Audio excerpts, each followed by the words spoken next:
அப்ப உணவு தேவைக்கு இருக்கிற ஒரே இது அதை நிறைவு செய்யறதுக்கு ஒண்ணு வேளாண்மை தான். அப்ப வேளாண்மை கைவிட்ட எல்லா நாடும் உலகத்தில் பிச்சடிக்கும். உங்களுக்கு தெரியும், சோமாலியா, நைஜீரியா, இன்னைக்கு வெனிசுலா, ரஷ்யாவே உடஞ்சது காரணம் தொழில் வளர்ச்சின்னு போயிட்டு உணவுக்கு ரொட்டி துண்டுக்காக பகிர்வு கடையில நின்னதுனால தான் பிரிஞ்சு போயிட்டான். இப்ப எங்களுடைய நாட்டுக்கு அந்த நிலைமை வரக்கூடாதுன்னு நினைக்கிறேன்.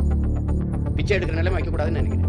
அப்ப நீ என்ன செய்வாய்? வேளாண்மை நானே என்ன உனக்கு அரை காசுனால அரசாங்க காசா இருக்கணும், காசுனாலும் கவர்மெண்ட் காசா இருக்கணும். இது ஒரு நோய். நானே அரசு பணியாற்றுறேன் வாடா அப்படின்னு சிரிக்கிறது. சாராயம் விற்கிறவன் கவர்மெண்ட் வேலையா இருக்கலாம், அரசு வேலையா இருக்கலாம். உலகத்துக்கு சாப்பாடு போடுற விவசாயி அரசு வேலை பார்க்க கூடாது, அது அரசு வேலையாக்க கூடாதா?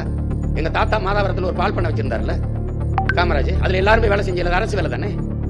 என்ன உனக்கு பிரச்சனை?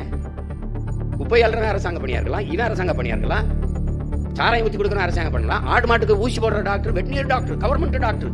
ஆனா ஆடு மாடு வளர்க்குறவன் அரசு பணி ஆகிக்க கூடாது. இது ஒரு நோய், ஒரு நோய். ஒரு நாட்டில் ஒரு வேளாண்குடி மகன் வளர்கிறான் என்றால் அந்த நாடு வாழுது, வளருது. ஒரு நாட்டில் ஒரு வேளாண்குடி மகன் வாழ முடியாது, தற்கொலை செய்து கொண்டு சாகிறான் அந்த நாடுல சுடுகாடு. இன்னைக்கு அவன் சாகிறது உங்களுக்கு தொலைக்காட்சியில தாள்களில் செய்தி. நாளைக்கு நீங்க சோறு இல்லாம சாக போறீங்கிறதுக்கு எச்சரிக்கை, முன்னறிவிப்பு என்பதை அறிவு சமூகம் அறியணும்.